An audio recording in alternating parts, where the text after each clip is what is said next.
yang sangat luar biasa. Yang pertama, kita sapa dulu Kak Wiryawan Paritranaya. Selamat datang Kak Wiryawan. Halo, selamat sore semuanya. Ya, selamat. Kak Wiryawan ini ASN di Badan Narkotika Nasional ya Kak ya?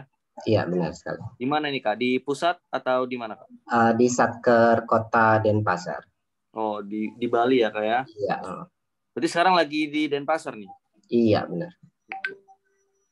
Asli Bali atau gimana Kak? Iya, asli Bali. Oh, home base ya berarti ya? Iya sih, tapi dulu sudah penugasan di luar juga di Nusa Tenggara Barat sebelumnya. Oh, dekat lah tapi ya kayak NTB. Iya. Oke. Selanjutnya kita sambut Kak Anggi Apiansah dari Dinas Pendidikan. Selamat sore Kak. Sore Anggi. Rizky. Lagi di mana nih Kak kotanya? Di Bandung. Dinas Pendidikan Kota Bandung. Bandung Lautan Api ya? Lautan yang lain boleh disebutin nggak? Kenapa? Enggak. Oke. Nah, ini namanya agak kembar nih sama Kak Anggi. Kak Angga Kiryaditama, selamat datang Kak. Selamat sore. Nah, Kak Angga ini dari Badan Pemeriksa Keuangan. Sekarang lagi di mana Kak? Ya. Lagi di perwakilan Sulawesi Tenggara di Kendari. Oh, Sulawesi Tenggara, Kendari ya. Oke, sebelumnya perkenalkan nama saya Rizky Rahman, bisa dipanggil Rizky. Saya yang akan menjadi host Bedah Instansi kali ini.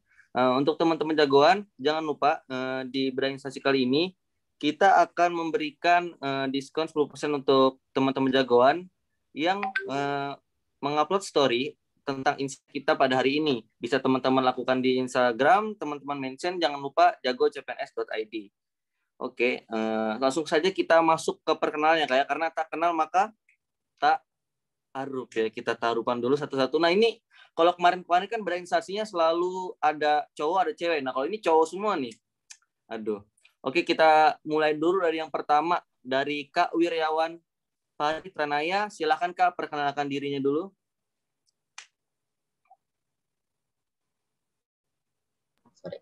Halo, selamat sore semuanya. Selamat sore teman-teman yang ikut di bedah instansi dari jagocpns.id. Perkenalkan, nama saya Putu Wiryawan Paritranaya, biasa dipanggil Wirya. Saat ini saya bertugas di BNN Kota Denpasar. Baru saja dilantik kemarin di jabatan baru sebagai analis pengelola keuangan APBN ahli muda per 2021.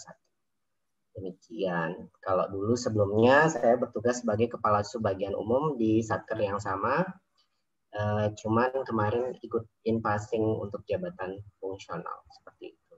Untuk keseharian selain bekerja, saya juga aktif di social project. Kita kebetulan ada yayasan dan saya adalah sekretaris yayasan dari Yayasan Bali Bersih yang kita concern untuk masalah lingkungan, environment, kemudian juga pendidikan bagi anak-anak kurang mampu dan juga sosial budaya.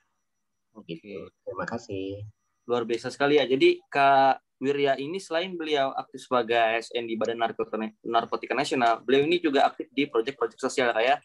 Oke, luar biasa sekali. Lanjut Kak Anggi Apiansah dari Dinas Pendidikan, silahkan perkenalkan diri Kak. Ya, Assalamualaikum warahmatullahi wabarakatuh. Selamat sore teman-teman bedah instansi Jagoca PNS ID. Nama saya Anggi Apiansah Setiadi. Saya guru SD di Dinas Pendidikan Kota Bandung. Belum naik jabatan, belum ada apa-apa, belum banyak kegiatan juga, tapi so far kegiatan saya itu alhamdulillah terpilih jadi tim kurikulum support sistem Dinas Pendidikan Kota Bandung, sama sekarang juga bertugas sebagai tim IT PGRI Provinsi Jawa Barat. Itu saja sih, tidak terlalu banyak yang saya lakukan, tapi mudah-mudahan bermakna untuk dunia pendidikan di Kota Bandung khususnya. Amin. Sama saya punya YouTube juga. Oke, YouTuber nih ya kayak. Apa tuh Kak? Yeah. Kalau boleh tahu. Saya YouTube-nya, search aja. Oke. TikTok punya juga nggak Kak? TikTok punya tapi jangan dicari deh. Oh, jangan dicari. Isinya itu mengajar atau nggak ada isinya. TikTok nggak ada isinya. Kalau YouTube isinya konten-konten edukasi. Oke. Nah, sekarang tuh lagi marak juga tuh Kak di TikTok, banyak konten-konten edukasi. Mungkin nanti Kakak bisa merambah lah ke TikTok juga nih. Yeah. Oke. Terima kasih Kak Anggi. Selanjutnya sama-sama. Udah Kak Anggi, lalu Kak Angga lagi ya. Kak Angga, Kak Putra. Oke, selamat sore Kak Angga, Kak Putra. Silakan perkenalkan dirinya Kak. Selamat sore, operator tolong. Jadi perkenalkan, nama saya ini Angga Geria Ditama Putra, di Badan Pemeriksa Keuangan. Jabatan saya sekarang pemeriksa ahli pertama. Kebetulan kemarin waktu rekrutmen CPNS waktu yang tahun 2017 itu, terus jadi sudah sekitar ya 3-4 tahun di BPK.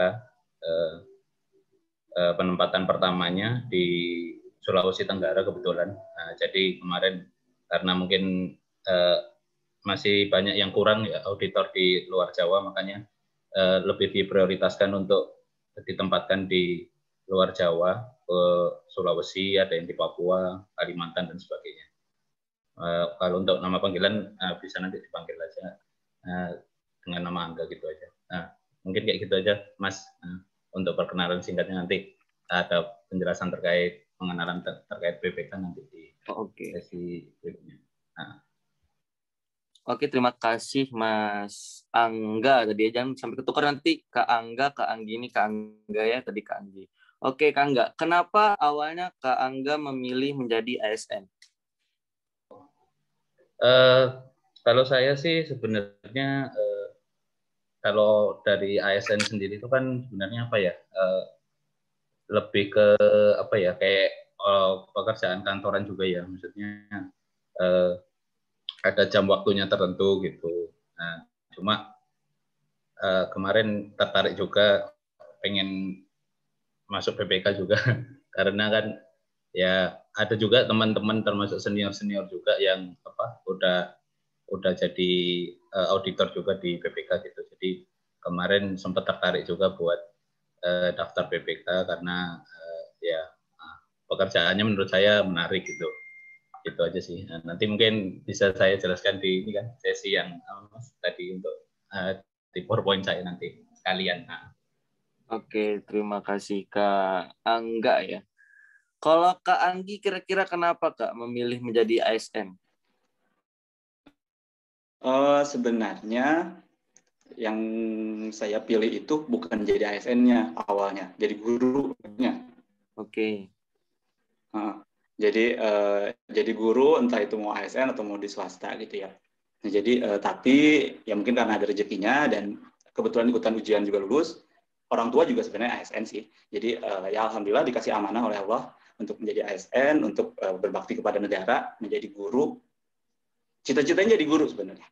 Oke. Gitu. Tapi tetap PNS lah ya. PNS kan pengajar negeri sipil ya jadinya. Bisa. Oke, terima kasih Kak Anggi.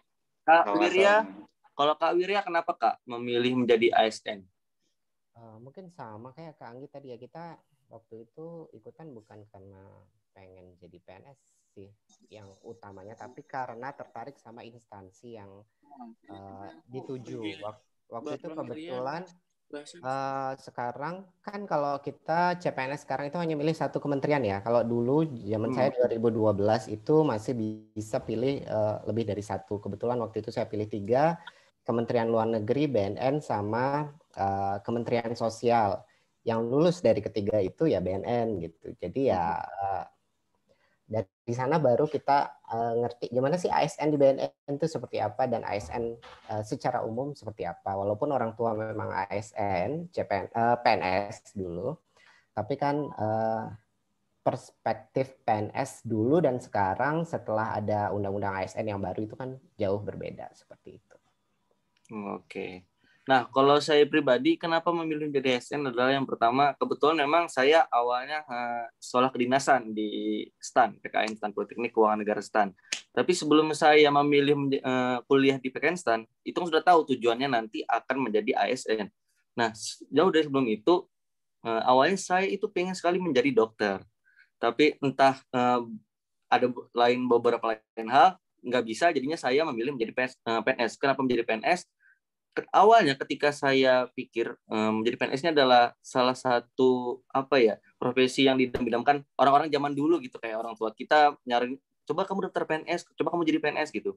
Nah, dan di balik itu juga ternyata menjadi PNS ya lebih aman dibandingkan ketika kita bekerja di swasta. Dalam artian begini, tahun 2020 COVID-19 itu mulai merebak ya, 2020 kemarin.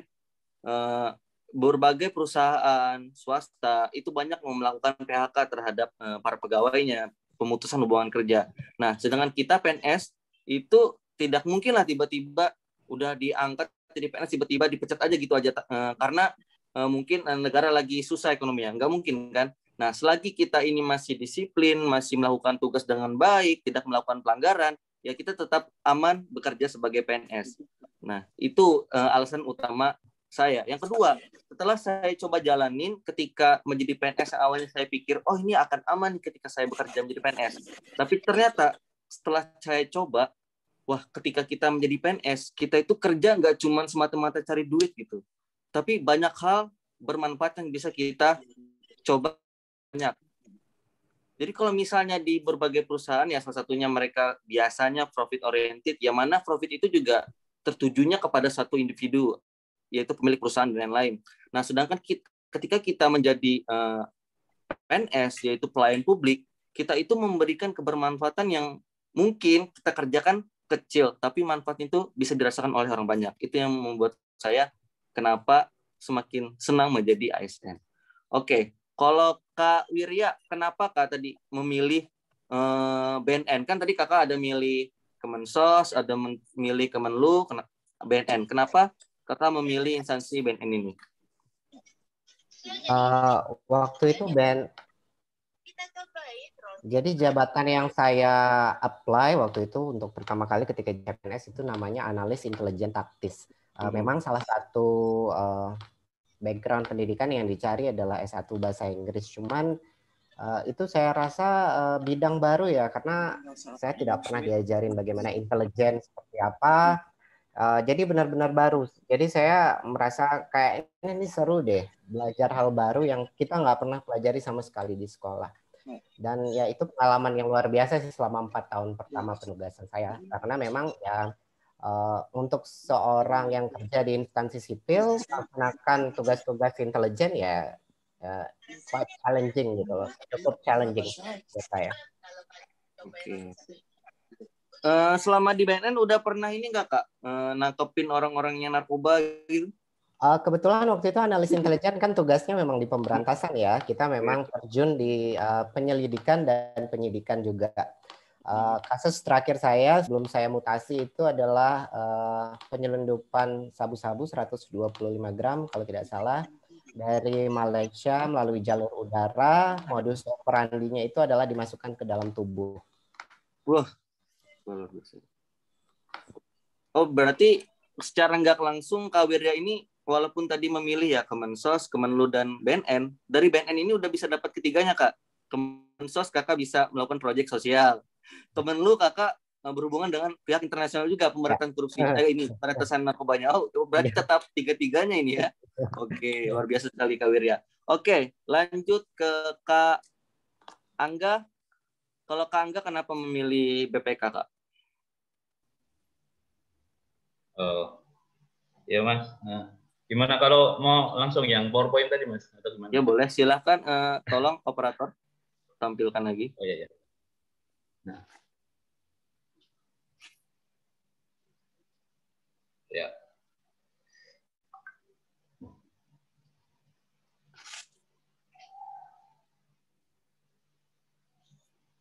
Langsung aja di itu di apa? Langsung ditampilin aja di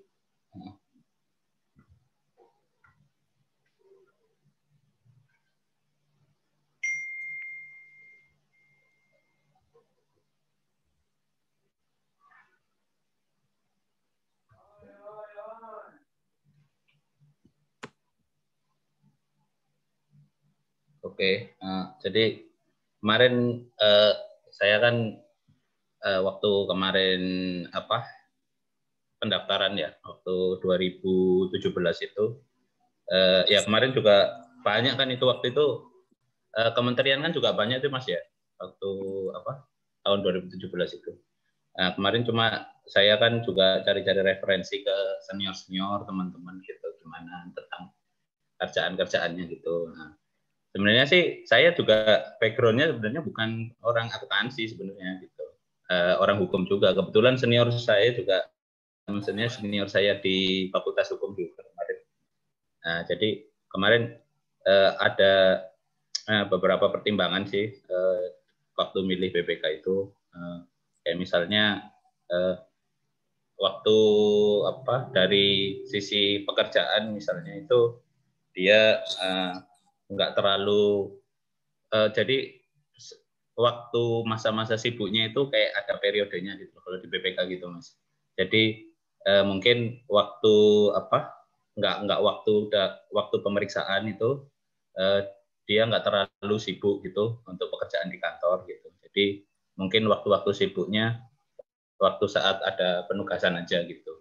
Ya mirip-mirip seperti KAP kalau memang yang punya background akuntansi ya. Itu memang sistem kerjanya mirip-mirip seperti kantor akuntan publik gitu. Nah, terus di dalam pemeriksaan itu juga kita banyak gitu menggunakan banyak menggunakan pemahaman hukum juga gitu karena kita kan pemeriksaannya atas atas pemerintah gitu, atas pemerintah daerah, pemerintah pusat, BUMN dan sebagainya itu yang tunduk pada aturan-aturan gitu Mas. Jadi itu jadi insight saya, maksudnya jadi pandangan berpikir saya untuk kemarin milih BPK gitu. Mungkin bisa lanjut slide-nya itu, ke slide berikutnya. Nah ini, jadi kemarin saya ini waktu 2017 tahapannya kayak gini. Jadi kalau SKD itu kan sama kan, seperti seperti PNS lainnya ya. Mungkin Mas Anggi sama Mas Wirya ya. Mungkin kan sama toh. Untuk SKD itu ada semua untuk semua PNS kan. Jadi kita semua tes secara nasional kan. Secara nasional terus yang penting memenuhi passing grade dulu kan, misalnya TWK berapa gitu, misalnya TIU berapa gitu, TKP berapa. Nanti dari hasil itu kemudian diseleksi berdasarkan urutan nilai tertinggi sebanyak 3 kali formasi yang dibutuhkan gitu. Misalnya waktu saya itu pemeriksa ahli pertama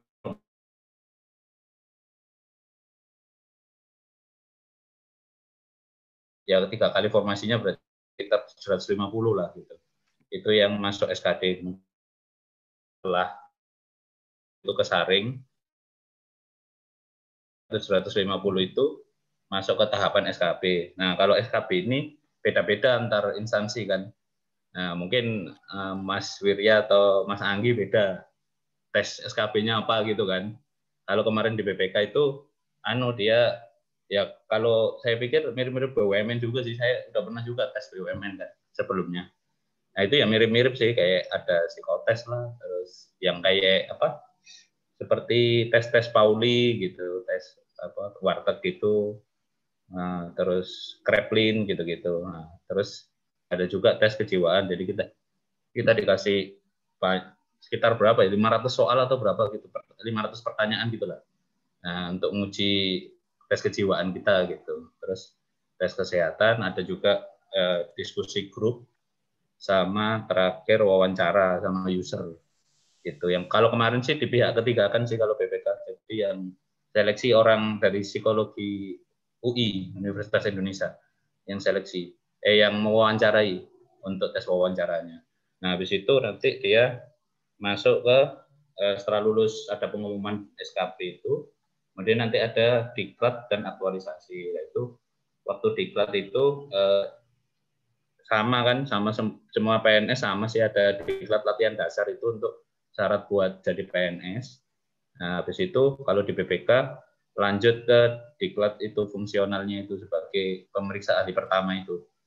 Nah, habis itu ada juga aktualisasi. Jadi dari 3 pelatihan dasar itu kita membuat proyek perubahan gitu. Jadi kayak bikin proyek perubahan di kantor, di satker kita, di mana ditempatkan magang.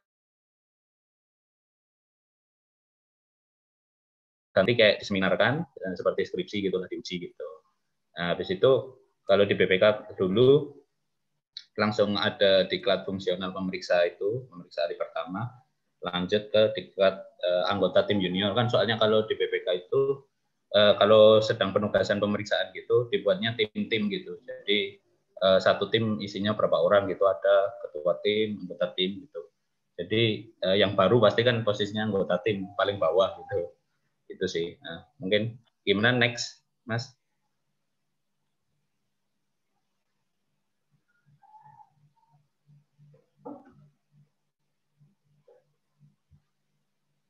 Nah, ini yang pengen saya jelaskan aja sih sedikit tentang BPK. Nanti ada sekilas tentang BPK, kerjaannya gimana, mungkin gambaran karir, sama nanti terakhir penutupnya.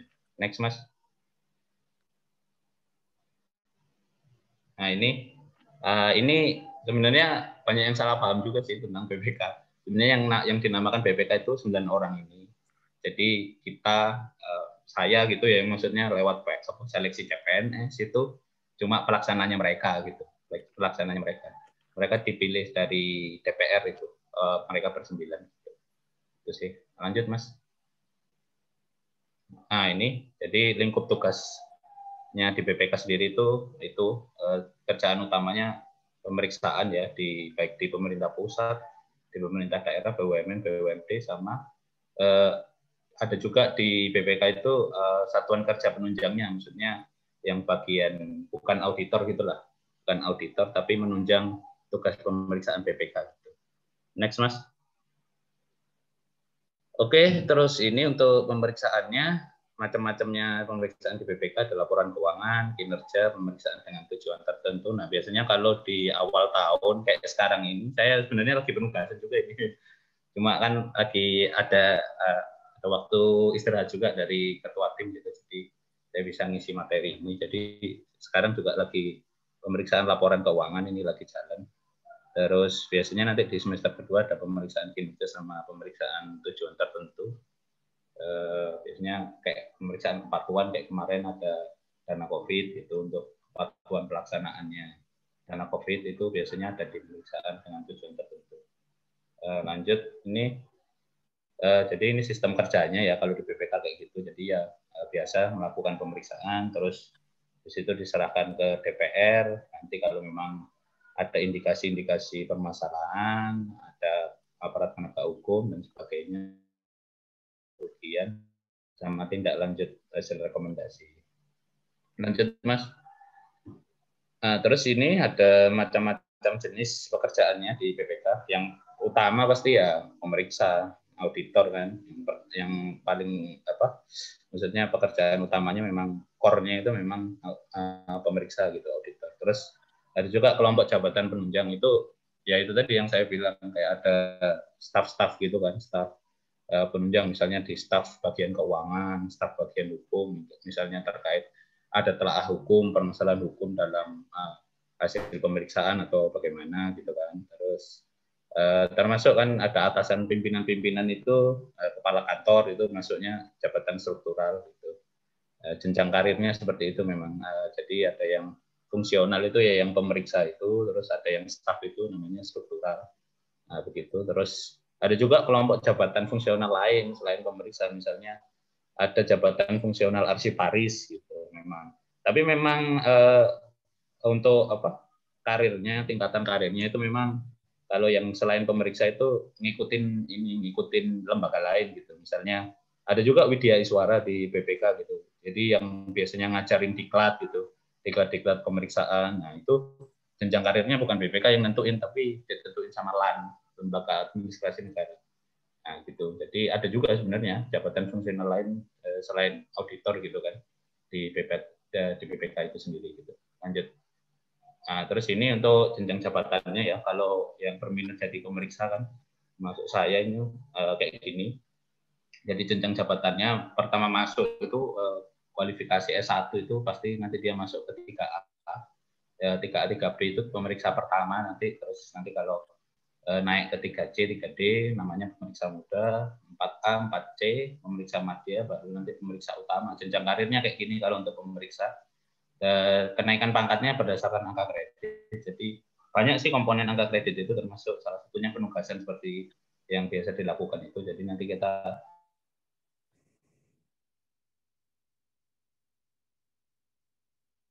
naik itu sih. Lanjut mungkin Mas. Nah, ini mungkin apa ya, sedikit gambaran lah tentang kerjaan di BPK, terutama misalnya pemeriksa ya. Nah, pemeriksa itu utamanya sekarang tuh masih ya ini sih, masih banyak sih yang di luar Jawa itu yang masih kurang gitu untuk auditornya. Jadi ya karena BPK instansi vertikal ya harus siap gitu untuk ditempatkan di seluruh wilayah Indonesia.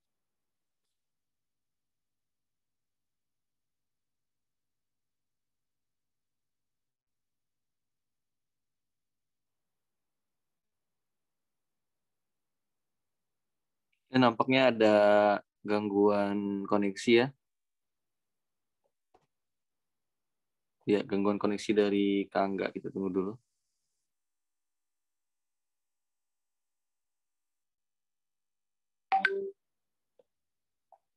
Oke, selagi kita nunggu, mungkin kita bisa lanjut dulu ya. Oh, sudah. Kalau Kak Angga udah normal Ya jaringannya? Mas, udah bisa Mas? Oke, koneksinya tadi gangguan. Oke, udah Mas. Nah. Oh iya, udah bisa ya Mas? Udah kedengar ya? Udah. Jadi kalau ya bentar yang tadi, yang sebelumnya, yang slide sebelumnya. Nah, jadi kalau pemeriksa ya itu tadi yang saya bilang, kalau waktu periode tertentu, misalnya periode penugasan itu lebih sering ini sih keliling gitu ke beberapa daerah gitu untuk melakukan pemeriksaan gitu. Jadi misal sebulan gitu-gitu. Nah itu. Yang slide selanjutnya Mas, yang tadi, yang hal yang perlu diperhatikan. Nah,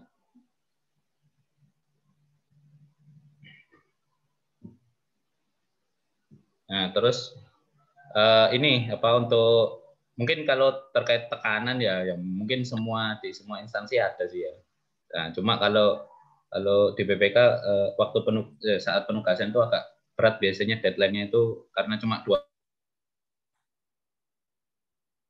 nyusun laporan hasil pemeriksaan gitu. Jadi sebulan buat pemeriksaan, sebulan lagi buat nyusun laporan, itu agak mepet gitu, agak kejar-kejaran ya. Jadi kadang-kadang harus siap-siap begadang juga gitu.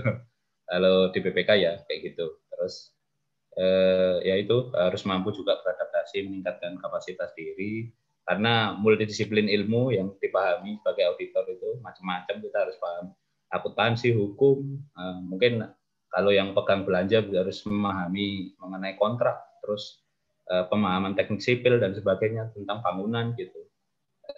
Juga ada diklatnya sebenarnya, cuma kita harus juga punya basicnya sendiri gitu. Nah, terus harus juga terbuka sama dengan teman-teman gitu, karena kita bekerjanya secara tim gitu dalam pemeriksaan gitu. Jadi harus terbuka untuk membuka wawasan sama berkomunikasi dengan teman-teman gitu, dengan orang lain gitu. Oke, next Mas. Ya, mungkin cukup sekian lah dari saya. Ini nanti kan bisa gantian Mas Wirya atau Mas Anggi. Nanti kalau pengen ada pertanyaan atau apa bisa disampaikan. Itu Mas Rizky. Oke, gini Kak, nggak? Kalau misalnya di BPK itu ada persyaratan khusus nggak? Misal kayak tinggi badan atau mata harus bagus atau gimana? Ada persyaratan khusus nggak kira-kira kalau di BPK? Setahu saya nggak ada sih Mas kalau yang khusus gitu ya. Maksudnya ya yang penting sehat gitu ya. Maksudnya punya badan sehat, terus lulus ujian kesehatannya itu gitu. Kalau memang ada kekurangan-kekurangan itu biasanya ada jalurnya khusus, kayak misal ada jalur disabilitas tuh Mas. Jadi dibedakan dia jalurnya, berbeda sama yang ya maksudnya yang nggak ada kekurangannya gitulah. Oke. Gitu Mas. Berarti pada umumnya lah ya persyaratannya lah ya. Oke, terima Ya, kasih Kak Angga. Ya, Kalau untuk Kak Wirya, kira-kira Kak di BNN ada persyaratan khusus nggak Kak? Boleh aku share screen nggak? Boleh. Oke. Masih di disable sama host, mungkin bisa dibantu. Operator.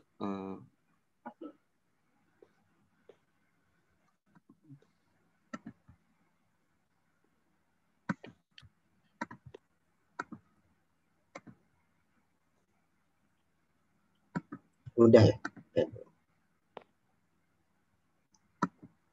Oke.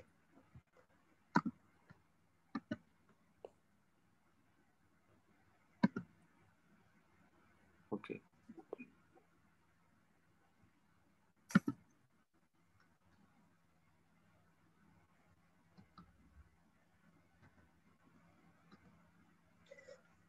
Jadi ini sedikit perkenalan diri. Tadi mungkin lebih lengkapnya ini. Jadi saya S1-nya di English Department di Undiksa di tahun 2011. Kemudian riwayat penugasan saya yang pertama sebagai analis intelijen taktis, intelijen, bidang pemberantasan BNN Provinsi Nusa Tenggara Barat. Kemudian di tahun 2017 sebagai struktural Kepala Subbagian Umum BNN Kota Denpasar sampai 2021. Kemudian beralih ke JFT Analis Pengelola Keuangan APBN Ahli Muda 2021 juga sampai sekarang. Kemudian ada beberapa riwayat diklat dan sertifikasi yang saya sudah dapatkan ada 2, yaitu pejabat pengadaan barang dan jasa 2018 dan juga pejabat pembuat komitmen negara tersertifikasi 2020 dari Ditjen Perbendaraan Kementerian Keuangan. Untuk Badan Narkotika Nasional sendiri itu adalah lembaga pemerintah non-kementerian statusnya. Jadi bukan kementerian, namun dia levelnya untuk eselon 1-nya setara dengan menteri. Kemudian dasar hukum dari BNN itu sendiri adalah Undang-Undang Narkotika Nomor 35 Tahun 2009.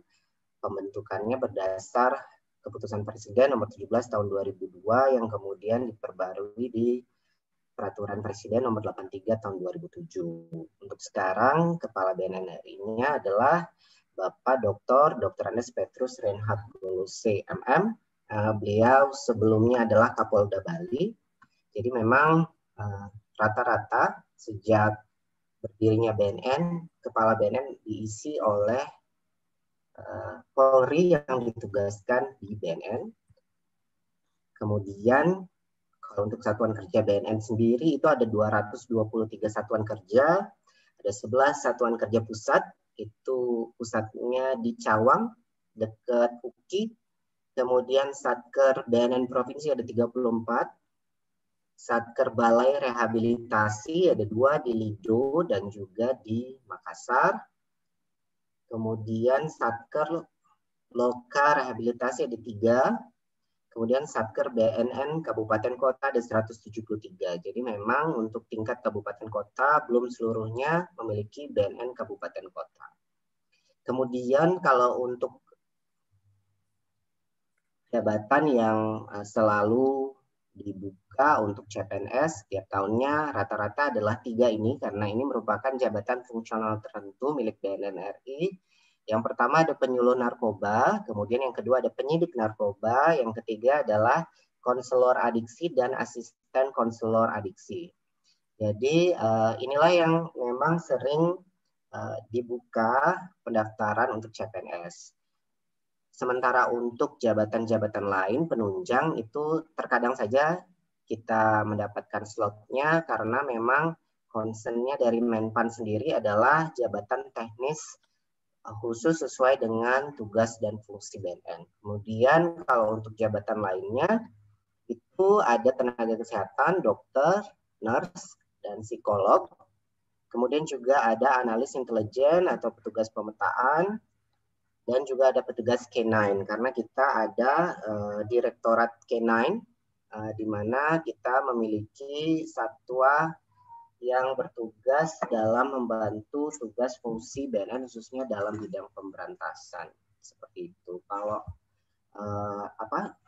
syarat-syarat khusus mungkin kalau saya balik ke penyidik narkoba ini memang ada syaratnya, minimal tinggi, kemudian proporsionalitas badan, dan yang paling penting adalah tidak buta warna, karena memang ada pekerjaan tertentu dari penyidik narkoba ini sendiri yang mengharuskan memang matanya sehat walafiat, khususnya bisa membedakan warna-warna primer dan warna-warna sekunder seperti itu.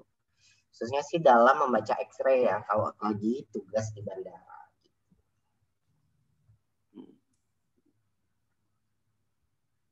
Demikian, mungkin ada yang ditanyakan mungkin. Berarti tadi ada persyaratan khusus kayak mata harus tidak boleh buta warna. Tidak boleh buta warna. Ya, berarti khusus untuk penyidik narkoba. Oke. Berarti kalau untuk jabatan yang lain itu bebas lah kayak umum lah ya. Ya, penting sehat jasmani dan rohani, dan memang ada untuk penyandang disabilitas. Oke. Oke, terima kasih Kak Wirya. Lanjut ke Kak Anggi. Kalau di instansi kakak ada persyaratan khusus nggak Kak? Kira-kira Kak? Persyaratan khusus sih lebih ke akademik ya, harus linier. Jadi kalau misalnya kan dinas pendidikan itu instansi yang otonom ya, di bawah pemerintah kota dan provinsinya masing-masing. Jadi syaratnya itu hanya linearitas saja. Kalau misalnya ingin jadi guru SD ya harus lulusan PGSD. Terus kalau ingin jadi guru SMP dan seterusnya. Guru PAUD harus dari PG PAUD. Gitu. Kalau untuk yang lain sih tidak ada. Jadi guru mah bebas, mau bagaimana juga bentuknya. Terus paling disabilitas sama. Ada jalur khusus buat yang disabilitas. Dulu Kak waktu ketika mengikuti seleksi CPNS itu ada persiapan apa aja Kak kalau boleh tahu? Kak Anggi.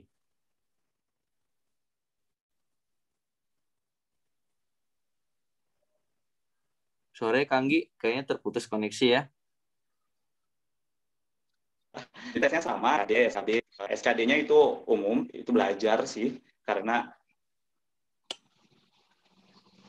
halo? Halo? Ya Kak tadi terputus ke koneksi kayaknya. Oke, udah mulai jelas. Ada? Oke. Oh, maaf, di sini hujan soalnya. Oh iya. Ada? Gimana Kak? Ada? Okay. Dulu persiapannya gimana Kak? Persiapannya belajar. Pasti belajar dong ya. Karena sama ada SKD dulu, TIU, TWK, sama TKP. Itu harus belajar. Terus setelah itu, nah ini yang khususnya itu yang SKB, itu benar-benar materinya itu tentang keguruan, jadi tentang pedagogik dan termasuk pokoknya semua yang materi-materi yang ada di sekolah deh. Kalau misalnya guru SD itu akan materi-materi di SD gitu, anak-anak SD. Jadi persiapan untuk SKD itu lebih umum karena kan pertanyaan-pertanyaan tentang sejarah, terus tentang undang-undang dan lain sebagainya. Untuk SKB-nya itu persiapan belajar sebaran tentang materi-materi pembelajaran gitu. Jadi saya sih belajar waktu itu sama minta dukungan orang tua juga. Butuh dukungan penonton nggak kira-kira? Halo? Oke. Halo Kak, kayaknya masih nonton. Tapi saya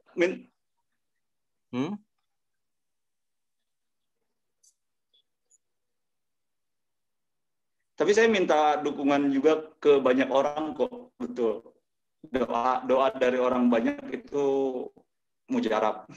Oke.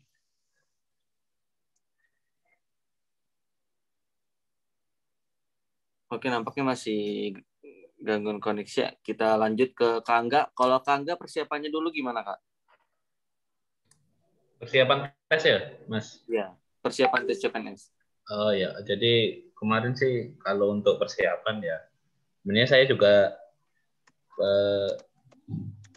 coba-coba juga, maksudnya kayak latihan soal gitu kan, latihan soal coba. Terus ada juga waktu itu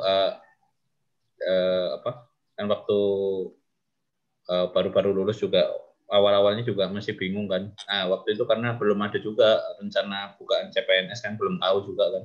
Waktu awal-awal lulus itu, maksudnya sekitar bulan Maret itu, waktu itu pembukaannya baru akhir-akhir tahun 2017 itu. Jadi saya juga sambil coba-coba tes yang lain tuh kayak BUMN dan sebagainya. Nah, dari situ kayak jadi tahu model-model tesnya kayak gimana gitu. Kayak maksudnya model-model tes pekerjaan itu kayak gimana gitu, jadi tahu gitu. Itu aja sih Mas kemarin pengalamannya. Kalau ada persiapan khusus nggak kira-kira Kak? Persiapan khusus ya itu aja sih Mas, mungkin kayak latihan soal aja sih. Kalau buat membiasakan diri aja gitu. Oke. Kalau Kak Wirya gimana Kak persiapannya Kak? Kalau persiapan sama sih, kita belajar baca-baca contoh soal seperti itu. Kebetulan kalau saya dulu 2012 itu belum CAT ya. Jadi masih kayak ujian pakai LJK, harus menghitamkan lembar jawaban. Jadi tentu beda sama yang sekarang. Dan dulu itu di 2012 pertama kalinya kami diterapkan sistem minimal nilai waktu itu. Jadi di 2011 sebelumnya itu kan nggak ada. Di 2012 itu baru ada sistem nilainya minimal berapa. Jadi kalau umpamanya tidak sesuai dengan nilai minimal, otomatis gugur, kemudian baru di ranking lagi. Kalau dulu kan langsung di ranking, begitu aja. Kalau SKB kita itu waktu 2012 tidak tidak pilihan optional question ya. Jadi itu waktu itu SKB-nya adalah tatap muka langsung dengan tim penilai. Jadi wawancara jatuhnya. Itu aja sih bedanya sama sekarang. Kalau sekarang SKB kan rata-rata langsung tes di BKN juga. Iya. Oke. Nah, di BNN itu ada ikatan dinas Kak kira-kira Kak? Mungkin kayak misalnya ketika TMT pertama kali diangkat jadi PNS itu minimal harus 10 tahun menjabat dulu baru bisa pindah mutasi kemana atau mutasi instansi dan lain-lain. Kira-kira ada nggak Kak? Kalau dulu 5 tahun ya yang saya tanda tangan, tapi di after 2015 itu saya lihat udah ada perkanya itu minimal 10 tahun. Kalau dulu zaman saya 5 tahun. Iya, jadi baru bisa mengajukan pindah mutasi, baik itu mutasi satker maupun mutasi ke kementerian atau lembaga lain. Oke, terima kasih Kak Wirya. Kalau Kak Angga Kak, kira-kira gimana Kak? Ada ikatan dinasnya itu berapa lama kira-kira ketika setelah menjabat? Ikatan dinas ya. Kalau kan itu waktu penerimaan dulu ya, waktu 2017 waktu itu. Kalau nggak salah sih 5 tahun sih Mas. Maksudnya itu ditahan sertifikat. Nah, sertifikat sertifikat ya. Ijazah sih kok sertifikat. Ijazah. Nah, ijazah ditahan 5 tahun. Nah, ditahan 5 tahun Mas. Jadi ya itu. Mungkin kalau mau keluar harus bayar ganti rugi berapa gitu, ada uangnya gitu, ada nominal uangnya. Oke, kalau tapi kalau nggak salah Mas yang ya Kak. Nah, kalau nggak salah yang baru-baru ini 10 tahun ikatan dinasnya. Yang baru-baru ini kan ada rekrutmen yang baru-baru juga toh untuk di PPK. Nah, itu kalau nggak salah jadi 10 tahun sekarang. Ya. Oke, berarti memang kalau untuk yang terbaru ya sekarang itu memang rata-rata 10 tahun namanya. Mungkin kalau yang tahun-tahun sebelumnya sempat ada 5 tahun. Nah, kalau yang ketika saya masuk kan 2018 ya. Itu udah mulai 10 tahun kayaknya rata-rata. Oke. Iya, benar. Kalau Kak Anggi, Kak, sore Kak, udah tersambung kembali? Selamat sore Kak Anggi. Nampaknya masih gangguan karena ada badai hujan kayaknya. Udah lancar belum? Masih agak gangguan Kak, sedikit.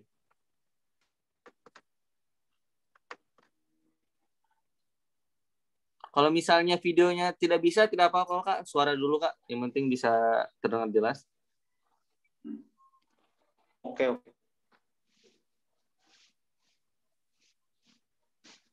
Gimana Kak kalau Suaranya ada tadi kan? Ada jelas suaranya.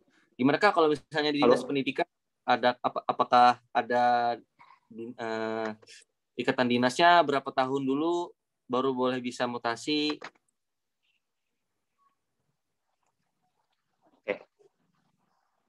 Sama aja kayaknya, karena jadi 10 tahun itu kita tidak boleh, 2 tahun sebenarnya tidak boleh pindah sekolah, terus selama 10 tahun itu tidak boleh pindah ke luar kota. Oke. Selama 10 tahun. Jadi bukan ikatan dinas kali ya, itu jatuhnya kayak, soalnya itu lumayan juga kalau kita mengajukan mutasi itu dianggap mengundurkan diri katanya. Oke.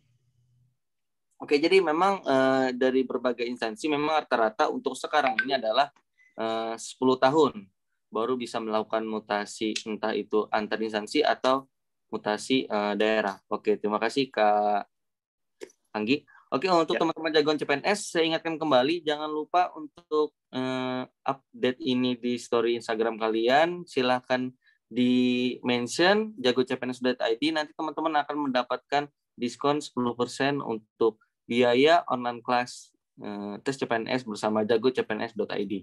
Nah, kelas bedah instansi ini adalah merupakan rangkaian dari jagocpns.id yang mana jagoan CPNS.id ini juga menyediakan modul seharga 50.000, juga menyediakan online kelas harga 300. Nanti silakan teman-teman yang tertarik bisa langsung hubungi admin dari jagocpns.id. Oke, kita lanjut lagi ke pembicara. Maaf, saya ulangi. Untuk modul 150.000, sedangkan untuk biaya online kelasnya itu 349.000 rupiah. Oke, kita lanjut lagi ke pertanyaan-pertanyaannya lagi. Untuk Kak Anggan,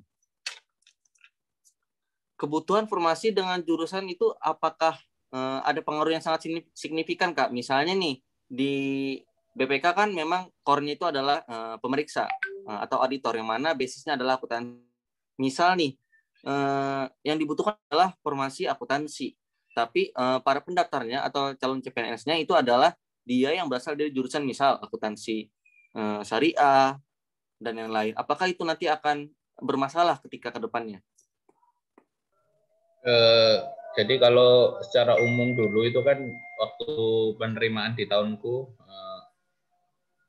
jadi udah terbagi gitu Mas, udah ada alokasinya kan, misalnya akuntansi yang direkrut sekian gitu, terus jurusan hukum sekian, terus jurusan misalnya teknik sipil sekian gitu. Jadi udah ada formasinya, termasuk formasi yang dia mau lewat jalur apa, jalur umum atau jalur cum laude gitu kan. Nah, terus untuk kayak yang misalnya tadi kayak akuntansi gitu ya, itu setahu saya kemarin nggak ada sih Mas, nggak ada yang spesialisasi harus akuntansi apa gitu ya. Tapi mungkin ya, saya juga sebenarnya nggak tahu juga secara detail kan penilaiannya dari BPK gimana waktu tes kompetensi bidang itu ya. Mungkin di sesi wawancara itu kan nanti tahu gitu. Wawancara akan mengetahui kan misal latar belakangnya apa gitu. Nah, nanti akan dikaitkan misalnya gimana sih keterkaitan antara bidang dari peserta CPNS itu, peserta seleksi itu terhadap core bisnisnya BPK sebagai auditor. Mungkin seperti itu, Mas. Oke, terima kasih Kak Angga. Lanjut ke Kak Anggi. Gimana Kak kalau misalnya di dinas pendidikan, misalnya nih formasinya itu yang dibutuhkan adalah PGSD lah, tapi yang daftar itu jurusan yang lain, tapi agak relate memang dengan pendidik. Apakah itu akan nanti bermasalah atau gimana Kak? Itu sih udah pasti gagal di bagian ini ya, pemberkasan ya. Jadi dari seleksi awal juga pasti udah gak akan masuk, karena linearitas itu yang utama kalau di dinas pendidikan. Jadi kalau jurusan PGSD, daftarlah jadi guru SD gitu. Kalau misalnya jurusan sarjana pendidikan yang lain, bisa mungkin didaftar di kantor dinasnya, jangan jadi gurunya gitu. Oke, jadi udah pasti ya kayak harus linear ya, tidak harus linear. Jurusan itu sangat jauh sama formasi itu nanti akan menyebabkan masalah. Bahkan langsung gugur di awal ya kayak di pemberkasan pun udah pasti nggak akan masuk. Oke. Soalnya saya sempat dengar ada di beberapa instansi ya, mungkin ini ada kesalahan sistem juga mungkin kayak. Jadi ada di instansi X itu dia formasinya apa, tapi yang daftar itu apa, beda, itu tetap bisa lolos gitu. Tapi ketika dia udah mau diangkat jadi PNS, itu bermasalah gitu loh.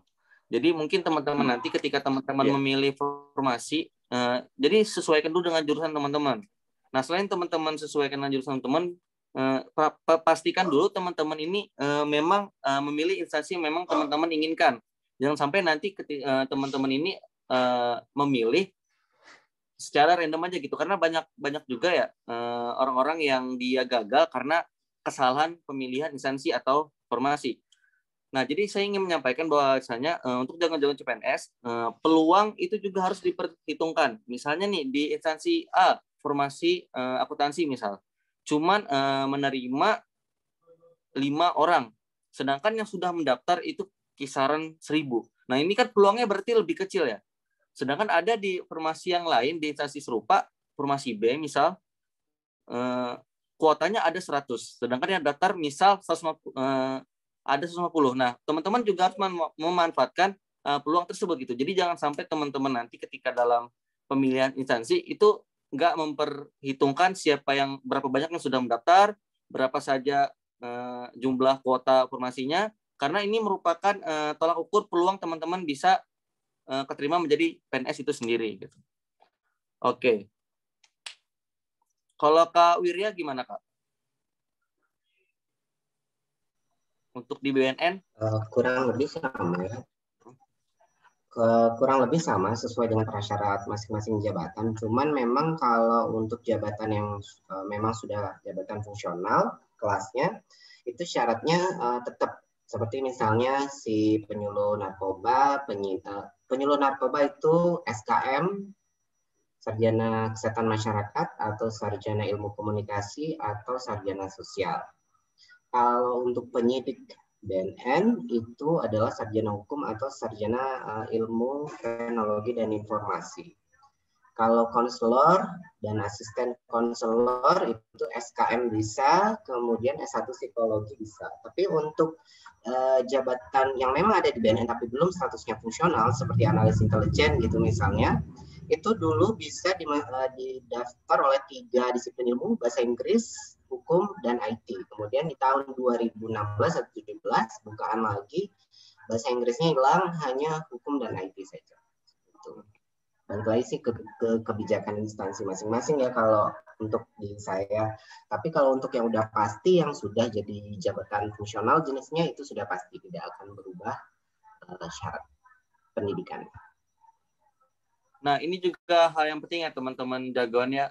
Ketika teman-teman nanti ingin mengikuti seleksi CPNS, pastikan teman-teman itu menggali informasi di tiap instansi yang teman-teman minati itu harus dalam ya. Jangan sampai nanti teman-teman ketika ingin daftar misalnya pengen jadi PNS di BNN, tapi teman-teman sendiri nggak ngepoin itu berapa aja jumlah formasinya, apa aja persyaratannya, apa aja jurusan yang tersedia. Nah, jangan sampai hal-hal sepele kayak gini tuh terjadi gitu, karena di luar sana juga mungkin ada beberapa orang-orang yang dia ketika dalam memilih instansi itu asal milih aja tanpa mengenal lebih lanjut dulu instansinya. Nah, dengan cara gimana sih caranya bisa mengetahui instansi itu lebih lanjut? Nah, satunya dengan ikut berinstansi ini. Teman-teman juga bisa tanya langsung nanti ke kakak-kakak yang luar biasa ini, atau teman-teman bisa sekarang kan Google internet sudah sangat canggih lah, teman-teman bisa mengakses informasi dengan mudah gitu. Jadi jangan sampai teman-teman kurang informasi. Oke, untuk Kak Wirya lagi, suka duka selama menjadi ASN ini apa Kak? Kira-kira Kak, suka dukanya? Suka duka lumayan banyak ya. Kalau dulu penugasan pertama karena jauh dari rumah, tumben ya kita jauh di luar pulau maksudnya. Di luar provinsi kita, ya itu dukanya. Cuman kalau yang lain sih saya rasa setiap organisasi punya culture-nya sendiri, punya problemnya sendiri. Somehow kita karena orang baru ya agak kagok ya dan juga shock, oh gitu ya gitu. Cuman kan at the end of the time kemudian kita juga semakin sering bekerja, kemudian bertemu dengan orang-orang di organisasi itu, kita belajar gimana memposisikan diri kita. agar juga tetap tetap profesional, juga tetap memiliki integritas seperti itu. Kemudian kalau tantangannya sendiri banyak ya, baik itu tantangan dari penugasan, tantangan tempat kita ditugaskan, seru-seru sih. Jadi kita, terutama ketika saya di Lombok ya, kita belajar banyak sekali culture orang di sana, gimana cara mereka berkomunikasi satu dengan yang lain, kemudian juga hal-hal yang bisa mempermudah atau mempersulit tugas saya kalau saya lakukan di Lombok, dan ketika di Bali juga berbeda, apa yang mempermudah dan mempersulit tugas-tugas saya. Karena memang setiap orang yang kita temui, karena kita adalah pelayan masyarakat juga kan, memang culture masyarakatnya berbeda-beda. Itu sih. Kalau sukanya, tidak semua orang bisa merasakan pengalaman ini gitu loh ya. Karena kan jadi PNS aja, lolos CPNS aja udah harus seleksi. Kemudian kita bertugas di instansi kita masing-masing, itu tentu juga setelah melalui berbagai macam seleksi. Jadi itu sih senang banget bisa merasakan itu. Dan karena saya memang di BNN itu core-nya itu adalah pemberantasan, rehabilitasi, kemudian pencegahan, dan baru manajemen perkantoran. Saya sudah merasakan 2 penugasan, which is pemberantasan dan manajemen perkantoran. Kurang lagi 2 lagi sih. Saya sih berharap bisa merasakan juga next untuk pengalaman karir juga, dan kedepannya juga untuk pengembangan karir. Oke.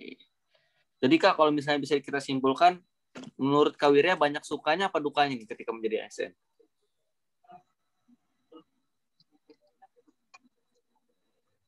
Equal ya, setara kayaknya. Oke, setara. Tapi kedua-duanya, baik suka maupun duka, ya sama. Tapi kedua-duanya, suka maupun duka, menjadi additional point untuk pengembangan diri kita, untuk menjadi diri kita yang lebih baik, the best version of us. Instansi apapun, kementerian manapun, badan, lembaga, dan lain-lain, bahkan di swasta sekalipun, di perusahaan manapun, pasti ada namanya plus dan minus gitu. Gak bisa kita ketika berada di suatu tempat, kerjaan itu comfort zone, terus nggak ada yang namanya ngerasain duka, ngerasain gak enak, ngerasain nggak ada. Pasti akan ada yang namanya kita ngerasain duka. Nah, yang terpenting adalah bagaimana cara kita menanggapi duka ini menjadi sesuatu yang bisa membuat kita menjadi lebih baik lagi. Oke. Kalau untuk Kak Anggi, Kak, suka duka Kak selama menjadi ASN gimana, Kak? Waduh, dukanya dulu nih. Oke, Kalau duka sih, yaitu tadi beradaptasi dengan lingkungan ya, karena sekolah itu beda-beda karakteristik guru-gurunya. Itu apalagi sekarang nih zaman pandemi, sampai ada istilah guru ini gabut nih, nggak ngajar gitu. Nah itu, aduh, itu lumayan. Terus sama beban yang akan dihadapi oleh guru untuk mempersiapkan siswa-siswa menjelang 100 tahun Indonesia Merdeka, itu kan lumayan cukup berat ya, dengan tantangan-tantangan yang seperti ini gitu. Itu termasuk tantangan sih, bukan duka sebenarnya. Jadi kita harus berpikir gimana nih cara mendidik anak-anak, apalagi saya di SD gitu kan, pendidikan dasar yang baik, karakter yang baik untuk mempersiapkan penerus-penerus kita nanti gitu. Itu juga jadi tantangan. Dan dukanya mungkin ya, karena kita harus bekerja lebih keras, saingannya banyak guru zaman sekarang, yaitu saingannya ada YouTube, ada TV-TV yang kurang berfaedah gitu. Makanya kalau kita guru nggak ikut terjun ke dunia mereka gitu, ke generasi Z, ya kita kalah saing aja gitu sama konten-konten itu. Itu sih dukanya, karena kita harus bekerja lebih ekstra. Beda sama pendidikan zaman sekarang, ini beda sama pendidikan zaman dulu gitu. Jadi itu dukanya lebih ke situ. Kalau sukanya banyak, karena jadi guru adalah cita-cita saya dari kecil. Terus orang tua juga, saya juga kebetulan guru. Jadi ketika kita melakukan apa yang kita sukai, ketika kita melakukan apa yang kita ikhlas gitu mengerjakannya, jadi walaupun berat bebannya, tapi tetap menyenangkan aja gitu. Oke, sukanya kita, saya kan sama anak-anak SD gitulah, selalu happy tiap hari. Lucu-lucu lah ya, Kak ya. Betul. Oke. Nah, mungkin juga dukanya adalah karena pandemi ini ya kayak terkendala sekali ya pendidikan ya. Apalagi khususnya kalau di SD kan, contohnya ada saya sendiri lah. Kan semenjak ada COVID-19, sekolah diliburkan, dirumahkan lah. Bukan libur ya. Belajar study from home ya, dirumahkan. Nah, dan proses belajar mengajar itu melalui sama seperti kita lah via Zoom. Nah, seringkali nih malah kayak ibu saya yang sekolah bukan adik saya gitu, karena memang anak kecil ini cocoknya itu di sekolah berkumpul sama teman-temannya, bermain, belajar gitu. Berbeda dengan mungkin habit anak SMA ya atau mahasiswa yang mungkin sudah mulai dewasa dan bisalah mengerti bagaimana cara yang bijak dalam belajar mengajar walaupun daring gitu. Oke, lanjut untuk Kak Angga, gimana Kak suka duka menjadi ASN? Ya kalau secara umum sih mungkin sama ya kayak siapa Mas Surya sama Mas Anggi gitu. Jadi ya kita kan apa ya harus siap memang gitu di penempatan luar Jawa ya, pasti itu jauh kan dari keluarga gitu ya, jauh dari keluarga gitu. Terus kadang-kadang kayak sekarang misalnya nggak boleh mudik dan sebagainya. Nah, sebenarnya kan maksudnya waktunya kumpul keluarga ya itu nggak bisa gitu kan, ada larangan juga untuk ASN ya, untuk ASN nggak boleh untuk pergi bepergian dan sebagainya gitu. Terus kadang-kadang juga kita apa itu namanya ke tempat-tempat baru gitu kan, kalau sedang penugasan gitu ke tempat-tempat baru gitu ya, apa namanya punya kesibukan dan sebagainya gitu ya, mungkin ya normalnya PNS lah. Cuma memang sukanya ya mungkin jadi banyak temen kan, banyak kenalan juga di teman-teman Pemda gitu, beberapa pemerintah daerah gitu jadi kenal gitu, jadi banyak kenalan dan temen gitu, memperluas apa ya, memperluas jaringan kan, maksudnya ada banyak teman di mana-mana gitu. Gitu aja sih, sama mungkin apa ya, bisa ngelatih ya ini kan kemandirian kita gitulah gitu, buat buat bisa ngadepin permasalahan-permasalahan setiap kerjaan kita dan sebagainya. Itu aja sih. Oke, setuju ya kayak. Kalau saya pribadi suka dan dukanya adalah sukanya tadi seperti yang saya bilang di awal, ketika saya melakukan sesuatu, ketika saya bekerja menjadi ASN, itu banyak hal yang bisa bermanfaat bagi orang banyak. Itu yang paling saya senangi. Sedangkan dukanya adalah jujur aja nih, pemerintahan itu seringkali membuat kebijakan atau peraturan yang tiba-tiba mendadak dan kadang kita kesel gitu. Kayak misalnya contohnya tadi adanya larangan mudik gitu. Padahal kan di awal jauh beberapa bulan sebelum itu sempat ada kor-kor bahwasannya mudik itu diperbolehkan. Tapi menjelang Ramadan tiba-tiba ada kebijakannya yang mengatur bahwasanya mudik itu dilarang. Nah, kita sebagai ASN ya harus menerima gitu dengan peraturan kebijakan ini, harus kita terima. Itulah kadang mungkin yang menjadi duka. Tapi walaupun ini duka, pasti ini ada hal positif, ada hal yang bermanfaat gitu bagi negara kita supaya tidak ada lagi penyebaran COVID-19 yang semakin meluas gitu. Karena kan Indonesia merupakan negara yang agak lambat dalam proses penanganan COVID-19 dibandingkan dengan negara-negara tetangga kita di Asia. Oke. Mungkin cukup sampai di sini dulu, kita tanya jawab kepada pembicaranya. Kita lanjut tanya jawab dari peserta jagoan CPNS. Silakan teman-teman jagoan CPNS yang ingin bertanya langsung ke Kak Anggi, Kak Wirya atau Kak Angga. Silakan raise hand, di unmute. Silakan lemparkan pertanyaannya apa.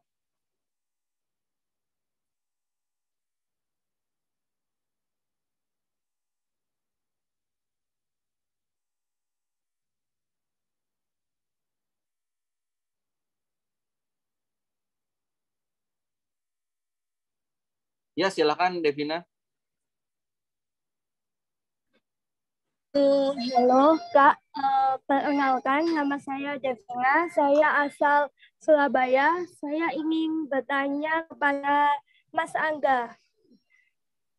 Tadi kan untuk di PPK itu kan ada wawancara dengan user ya Mas. Nah itu bisa dikasih tahu nggak wawancaranya itu apakah berkenaan dengan audit atau akuntansi gitu nggak Mas?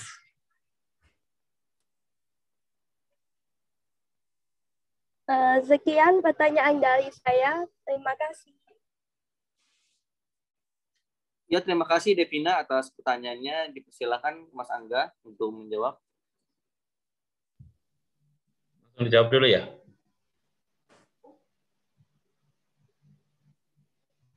Ya, jadi kalau terkait itu ya sesi wawancara ya kemarin waktu saya kemarin waktu 2017 itu mungkin lebih ke gimana kita ini sih, maksudnya menguji pemahaman kita terhadap penguasaan ilmu kita gitu sih.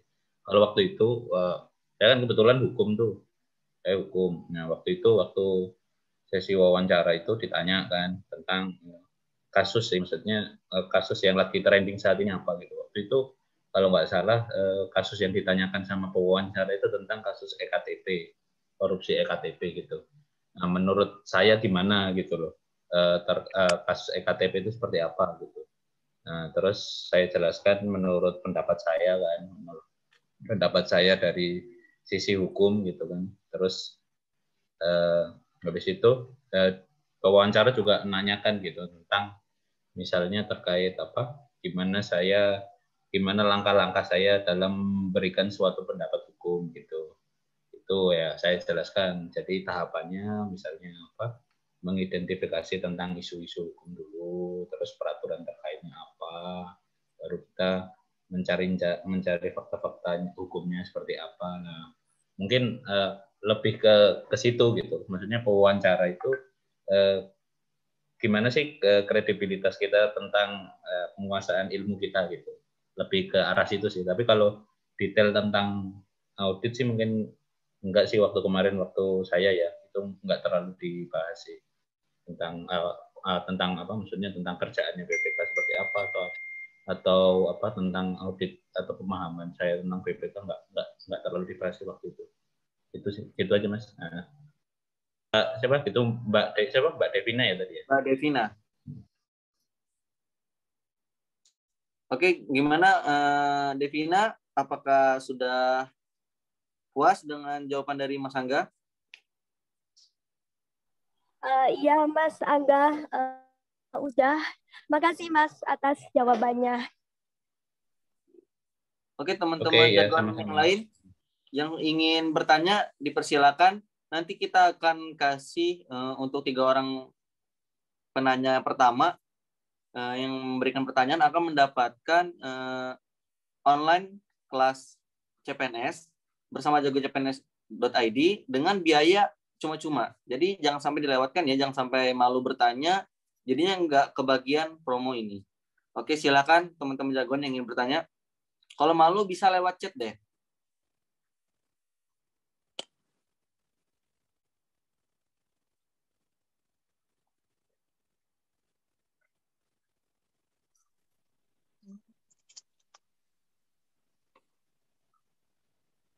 Ya, silakan jagoan CPNS yang ingin bertanya langsung saja di raise hand, unmute, atau teman-teman jagoan CPNS bisa tuliskan di chat. Saya ingin bertanya. Oke, Aulida. Silakan Aulida Silvi. Terima kasih Kak. Saya mau nanya sama Kak Angga. Kak Angga kan lulusannya hukum tapi ngambilnya di BPK. Itu jenjang karirnya untuk yang lulusan hukum apakah sama bagusnya dengan lulusan akuntansi? Maksudnya mempengaruhi apa enggak sih lulusan itu Kak sebenarnya untuk jenjang karir kalau kita ngambil yang BPK, karena kan kayaknya kalau BPK kebanyakan sebenarnya itu kan untuk jurusan akuntansi Kak ya. Terus sama satu lagi pengen tanya, kalau SKB kan katanya tadi beda-beda ya tiap instansi. Ada nggak kalau di instansi yang SKB-nya itu berkaitan dengan tes fisik, jadi kayak misalnya ada tes olahraganya gitu. Terima kasih Kak. Ya, masih Kak Angga ya yang kebagian pertanyaan. Silakan Kak Angga ingin menjawab, boleh. Oke, Mbak Aulida ya. Mbak Aulida apa jurusannya, Mbak, kalau boleh tahu? Sama Kak, hukum juga. Oh iya ya. Jadi pertanyaan pertamanya terkait dengan jurusan ya. Kalau terkait jurusan sih, memang sih kalau di khususnya pemeriksaan laporan keuangan ya itu memang prakteknya memang yang akuntansi sih lebih didulukan gitu. Maksudnya mereka lebih memahami kan, soalnya lebih memahami apa terkait misalnya membaca tentang apa laporan keuangan gitu, misalnya membaca angka neraca dan sebagainya. Nah itu mereka lebih memahami. Cuma kita yang non akuntansi juga kalau dalam penugasan sama gitu, diperlakukan sama kok gitu. Contohnya juga saya kemarin kan mungkin apa juga di angkatan saya kan juga ada akuntansi juga. Nah itu juga saya juga udah apa maksudnya udah bisa juga jadi ketua tim, tapi maksudnya tim yang kecil-kecil aja kayak pemantauan kerugian dan sebagainya. Jadi sebenarnya bukan masalah juga sih gitu kalau dari jurusan selain akuntansi gitu. Yang penting kita bisa apa ya dari kinerja kita bisa bagus, bisa maksudnya memberikan hasil yang terbaik kan buat kantor, terus dari pimpinan juga mendapatkan penilaian yang baik gitu. Mungkin kita bisa dipromosikan gitu, naik ke ketua tim dan sebagainya gitu. Nah, terus kalau yang pertanyaan kedua tadi tentang tes Samapta ya. Kalau tentang Samapta itu yang tentang apa? Tes fisik itu kan nggak ada sih kalau di BPK kemarin. Cuma nggak tahu ya kalau yang baru itu kemarin sempat setelah tahun saya itu kok ada isu-isu mau ada kayak yang BUMN itu, jadi kayak apa ada magang di barak atau apa itu loh yang sebulan. Kalau biasanya kan BUMN ada tuh yang kayak gitu, jadi kayak di pelatihan militer atau apa itu kan dititipkan di apa tempat latihan apa TNI atau apa itu. Tapi waktu tahunku sih nggak ada gitu, nggak ada yang seperti itu. Terus ya secara yang tadi saya sebutkan itu aja sih ya, tes-tesnya gitu. Mungkin kayak gitu Mbak Aulida ya.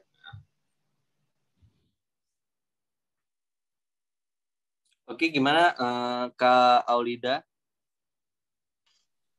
Iya, sudah. Terima kasih banyak, Kak, jawabannya. Oke, Oh ya, mungkin tadi ada buat Mbak Aulida ya. Mungkin iya. kalau dari kita kayak akuntansi sih itu harus banyak belajar juga sih tentang akuntansi gitu. Maksudnya ya kita bukannya nggak belajar sama sekali, maksudnya ya kita tetap mengejar kan ya. Maksudnya posisi kita kan juga yang maksudnya belum nggak berbeda gitu sama teman-teman yang akuntansi. Jadi kita juga harus tetap memahami juga. Nanti juga di diklat itu ada materi tentang akuntansi juga di diklat pemeriksaan ahli pertama gitu.